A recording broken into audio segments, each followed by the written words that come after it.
What's up guys, I'm your host Ayush Elabadi. This is Tech Today. We have an action-packed show for you. But wait. Hey Ayush, it's me. Big surprise, we're shooting Tech Today in VR. Clearly, the Tech Today team has a surprise lined up for me and for you, so that might change the course of this show, but we're going to have a lot of fun, so let's get started. Now, if you're interested in gaming, gone are the days when you had to invest in a big gaming rig. Of course, you still can, and we will get to that later. But now, laptops and even tablets have gotten so powerful, even your phones have gotten so powerful, that a lot of them can give you almost console-like experiences whilst gaming. Now, a gaming laptop is quite different from a traditional laptop. Why? I'll tell you what are the things that make it so special and why you should invest in one if you're interested in gaming, even if you're a noob gamer and even if you're a pro gamer. That just determines how much money you spend. But the question is, what makes gaming laptops so cool? Because they need to be cool, literally, if you're going to be indulging in some crazy levels of gaming on it. And there's a lot of ways in which you can actually use a gaming laptop for things other than gaming as well. For instance, if you're into video editing or photo editing, I think the gaming laptop gives you the perfect sort of mix between portability and performance. Take the HP Omen 16 for example. We've been using it for a while, a very recent launch from HP, and it is very good looking. So if you look at a laptop like the Omen 16, it is built for gaming enthusiasts. For example, it actually has some interesting thermals, a fantastic fan and windpipe technology. It's also got the 11th Gen Intel Core processor and an NVIDIA GeForce RTX 30 series. Now, the Omen 16 is literally 16 inches. It's got an IPS panel that can go up to, I think, 165 Hz of refresh rate. Now, that's no mean feat. If you're playing a battle royale game or you're playing one of those shooting games, a high refresh rate is very important. These lights out here are customizable. You can actually choose which light you want where, so it gives you that really cool sort of setup. You can choose different regions for that sort of lighting setup, and I really find that very cool. And it's got a very interesting three-way cooling system out here, which ensures that, well, this technology is patented by them, that it's actually, well, an exhaust and a sort of a vent, because it's going to be generating a lot of energy and dissipating a lot of energy, and that's what a gaming laptop like this does. Now, if you want to enjoy your gameplay, it's got to be a very immersive sort of an experience. And with this laptop, you have a QHD 165Hz IPS panel, a 3-meter-second response time, a low response time, and of course, it's flicker-free and color-accurate low blue light with a special technology that actually means it strains your eyes a lot lesser. Look, the main reason that someone would invest in a gaming laptop or a smaller device is portability. So if you're in the market for a gaming laptop, or you're buying someone in your family, your son or your brother or sister, well then look at portability. This at 16 inches, the fact is I can take it on the sofa while I'm sitting out there, maybe without its peripherals, or I could even take it to my bedroom, I could take it to my study table here on the set, and I can still use it. Not only for gaming, guys, you have to also do some productivity tools on it as well if you're not becoming a pro gamer and making money out of it. And you can do a lot more on this laptop or a laptop. They have similar ones, rivals from ASUS ROG Zephyr laptops. There's one really cool one which has a dual screen by them. A lot of them also have very high specifications when it comes to RAM, storage, and of course the processor. These things matter a lot, and the graphics card that comes with the laptop, that matters a lot as well. Well, do remember, if you're buying a gaming laptop and you're choosing it for portability and the fact that you can use it all over the house or wherever you're going and traveling, this is portable gaming power. It will last on a single charge for maybe 7 to 8 hours, 9 hours. Even the ASUS ROG ones are quite interesting, and we're going to be reviewing them on other episodes of Tech Today. Let us know in the comment section if you're watching somewhere, or write to us on Twitter, Facebook, Instagram, LinkedIn if you're interested, especially in the peripherals and geeky stuff like graphic cards. But that is a big issue, because if you're just going there and gifting it to someone, this is going to come as is. There's not much customization over time that you can really do unless you've assembled it. That's why a lot of people buy gaming rigs or proper PCs, gaming PCs. You spend a lot more money, they're a lot more customizable, and with time, you can actually upgrade them, the same original investment that keeps reaping rewards over time.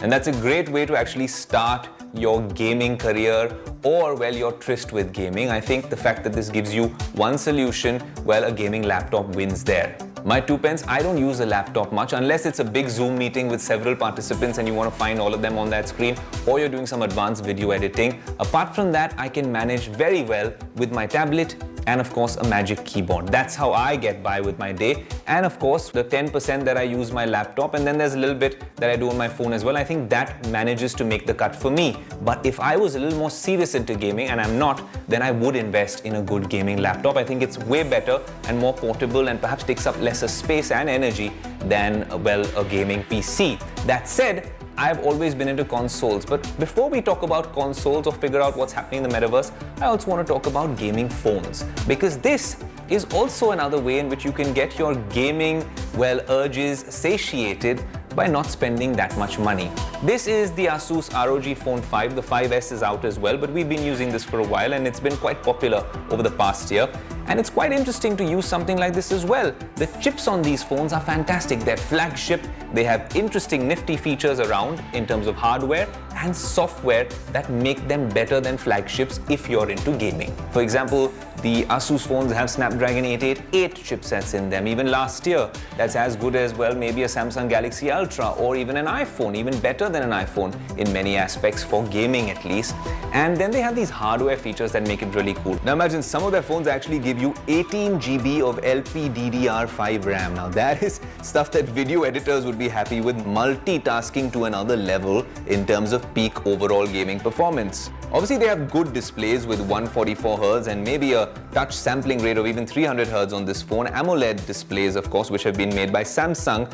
But really the cool part is what's built for gamers. And the difference in actually picking up maybe a OnePlus phone or a Samsung phone, which are great phones under the hood as well, but they're not built for gaming. What this phone does is very interesting. So this phone actually has an air trigger control system and also now has 2 extra physical buttons, which actually make this phone a lot like a genuine console-like gaming experience. The buttons are interesting. It becomes quite a big clunky phone, but now you've bought it for gaming. It's under 70,000 rupees or around 50 to 70,000 rupees depending on what amount of RAM you want. And frankly, with this chipset and anything on the mobile store and the Google Play Store would actually give you a bunch of games, a lot of them for free, and with high performance as well. It also has these hidden rear touch sensors on the back cover, which also give you this sort of L2 R2 like trigger function. It just makes it like a game console controller. You can also use these as shortcuts when you're not gaming on the phone. Now ROG phones are also famous for this Armory Crate app, which gives you a lot of options to actually tweak system performance to absolute perfection. They have these really cool features. You can play around with haptic audio, and the haptic is really cool on this. A lot of cool AR sort of integrations as well. Well, there you go now. If your budget is 50 to 70,000 rupees, you want to replace your everyday smartphone, there are options in the market which are quite interesting when it comes to innovation as well. If your budget is over a lakh and you're also into weightlifting, well, then you have these big gaming laptops which do a lot more in the multimedia world. Remember, investing in these devices means you have better displays, more RAM, better processors, so it's better performance as well. And there are quite some few nifty, well, hardware and software hacks to make your gaming life and performance a whole lot easier. Now, I want to discuss console gaming as well, because that is very close to my heart. That is where I put all my money over the years whilst gaming, and a lot's happening in the cloud gaming world as well, and the metaverse, which is all about virtual reality.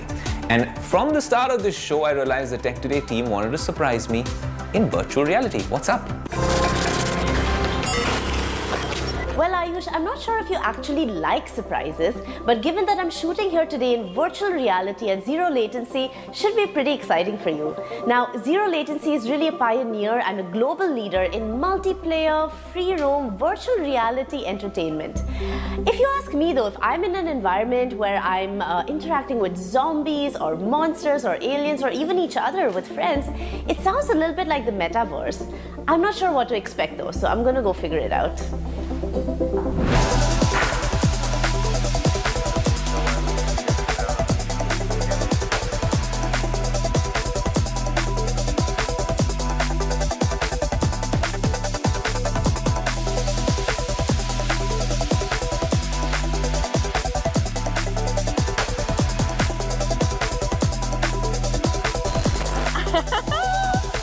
Oh my god! Oh my god! Wow! Okay. Oh my god! about to fall myself. Parinitha Rajgaria is a massive VR enthusiast and the brains behind bringing zero latency to Mumbai.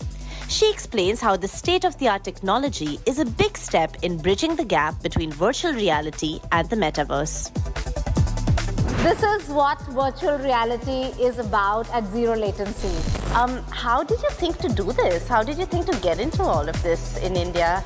I tried this in 2019, January, especially that time when no one was talking about metaverse, no one was talking as much about VR because it had not really taken off.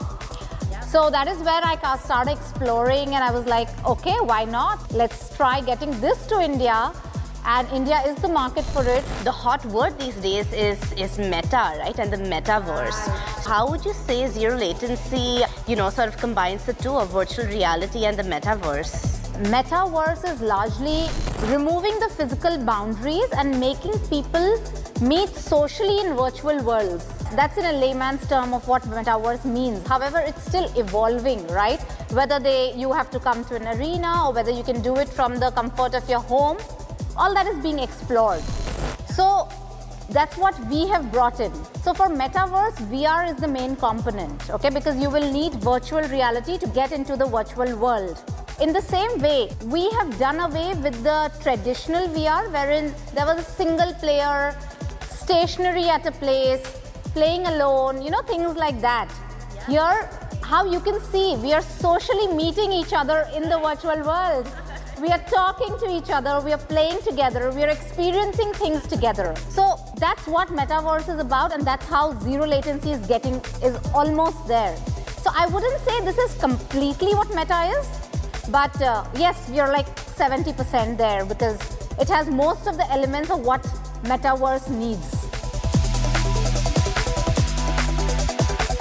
Oh wow, I mean, that was just surreal, right? You're in this world and, it's literally at some points we've been upside down. Yeah. There's been the sky and the ocean and you're just lost in that world. It's unbelievable. So Ayush, I know you've been super busy playing around with gaming laptops and mobile phones, but what do you have to say about this experience? Virtual reality, digital avatars, metaverse, mind-blowing stuff. If you need time like me to digest all of this and prepare for the second half of this show, well then I'll see you on the other side of this commercial break. Welcome back to Tech Today, guys. I promised you this is your one-stop shop for gaming this week. This is a special episode and that's why you can't do a gaming special without talking about console gaming. Now this with me is the Xbox Series X, which I've been using for a while, and I'll confess that all my life I owned a PlayStation and I loved my Sony PlayStation. But then Microsoft has taken the next jump, according to me, in the metaverse with the Activision acquisition as well, which was like $68 billion. And not just that, also with Xbox Game Pass. I'll get to Xbox Game Pass in a bit. Just a quick word on a PlayStation 5 versus an Xbox Series X debate. Both consoles from Microsoft and from Sony are fantastic. They almost match each other out on every count. 120 FPS is what they support. That's a high refresh rate. So the technology question you should be asking is not whether I should get the Xbox or the PlayStation, both of which are not that easy to get all over the world based on the chip shortage. It's been tough to get your favorite consoles. The question you should be asking is, which TV should I get and is it good enough for gaming? In a nutshell, your TV should support 120 Hz refresh rate. Simple.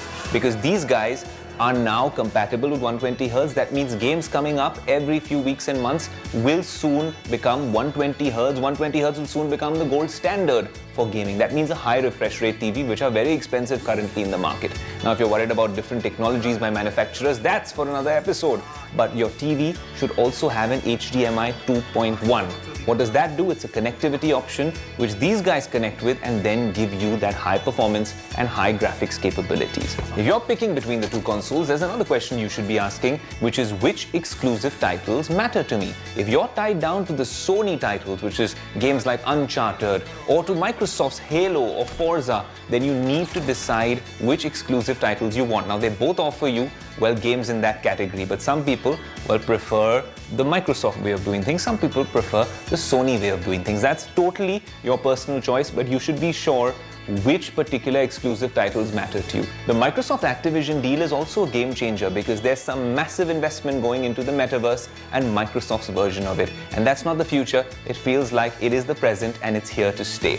But another thing you should consider is the cloud gaming services. That's the future of gaming and the immediate future of gaming, where Microsoft is offering a very, very formidable proposition in the form of Game Pass. If you're playing on both consoles and you want a digital-only version, that's available as well. You don't need these disk drives on them, so to speak. They become a little more compact as well and a little cheaper for you. Now, like I said, cloud gaming is a big deal, and if you want to be on consoles, you want that same service on your phones, on your tablets, and on your laptops, then cloud gaming is an option. But, of course, you need to invest in a good Wi-Fi connection, a good broadband connection. If that is in place, Microsoft's Xbox Game Pass is a game changer.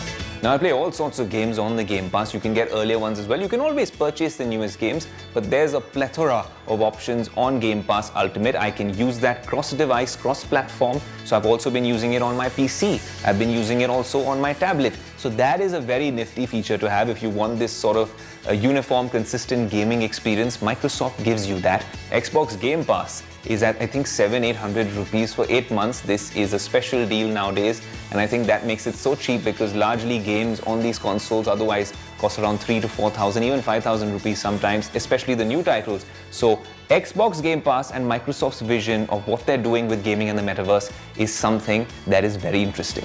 Final verdict, all in all, you can't go wrong with the Xbox Series X or the PlayStation 5. They're fantastic consoles, great tech at play, but the truth is it's almost impossible to get your hands on a PlayStation nowadays. So the Xbox with Game Pass for me looks like an interesting proposition. Now, please leave me alone and let me play with my favorite team, Liverpool. I'm playing FIFA, one of my favorite games on any console or PC or even on mobile. I love playing it and I love beating these other small teams with this particular team. But if I wanted to be a pro gamer, what would it take?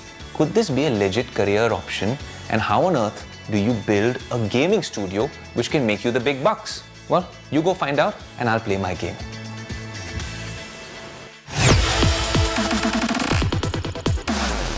Well, Ayush, whilst you're busy playing video games on your console just for fun, I'm on a mission to figure out how the pros do it. We're talking professional level gamers and streamers who have a massive fan base and make a ton of cash whilst doing it. So today we'll get a masterclass from Rani Dasgupta, who's one of the country's biggest and most entertaining gamers. Let's go. What does it take to get there for a newbie who's just starting out? What does it take? What you need is to have like a passion, do what you're doing. Yeah. I love making videos. Yeah. Regardless of the video being good or bad, I love it. Even if a video is bad, it's usually demotivating for people that the video did not get enough numbers. But then if you really love making the videos, you will do it over and over again. Let's talk a little bit about the gaming aspect of things, because you've been a gamer, you are a gamer, and you stream. How does that work? I have a fancy setup now, but starting out I did not have, and you can start out with anything. There are people who make gaming videos just out of your phones. Right. There is so many games. There is BGMI, this game that is on the phone, Yeah. and people make videos, they play the game on the phone, they record the game on the phone, they edit it, upload from the phone. What do you need to make the magic happen that you put out every day? Can you talk us through it? Yeah, sure. Let's go take a setup tour. Yeah, let's Sure. do it.